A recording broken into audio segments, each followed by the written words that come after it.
Modi focus रे ओडिशा पुणी campaign लगी ओडिशा आसुचंती प्रधानमंत्री नरेंद्र मोदी आसंता काली संध्यारे प्रधानमंत्री भुवनेश्वर में पहुंचे बोली सूचना देछंती बीजेपी राज्य सभापति मनमोहन सामल। आसंता काली राति रे प्रधानमंत्री भुवनेश्वर रहणी परे 20 तारिख सकाळे पुरी जाई श्रीजीउंकर दर्शन करिवे। तापरे पुरी रे एक विशाल रोड शो रे जोगदेवा कार्यक्रम रहिछि। पुरी रोड शो परे से दिन अनुगुल एवं कटक रे मध्य प्रधानमंत्री प्रचार कार्यक्रम रहिछि। तेज आसंता काली संध्यारे मोदी भुवनेश्वर पहुंचवा पर से दिन राति राज्य बीजेपी कार्यालय एक समीक्षा बैठक में जोगदेवे।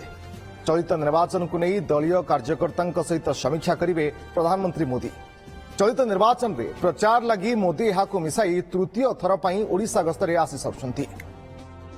19 तारिख रे प्रधानमंत्री संध्या 7 रे पहुंचे एवं एठी प्रधानमंत्री आमर जिते प्रमुख कार्यकर्ता मान सहित इंटरेक्शन करेंगे, बसवे, कथा हे, निर्वाचन अन्य विषय को मध्य सी तदारक करेंगे, बुझे। 20 तारिख सकाळे आमर प्रथम जगन्नाथ मंदिर दर्शन करेंगे। जगन्नाथ मंदिर दर्शन करने पर पुरी रे रोड शो बड़दाणी हम। रोड शो सरिया पर सेठू सी अनुगुल जीवे। अनुगुल फेरी कटक रे सभार जोग देकी भुवनेश्वर फेरिए। भुवनेश्वर से अन्य तांकर जो सभा समिति ओडिशा बाहर अच्छी सेठी जीवे।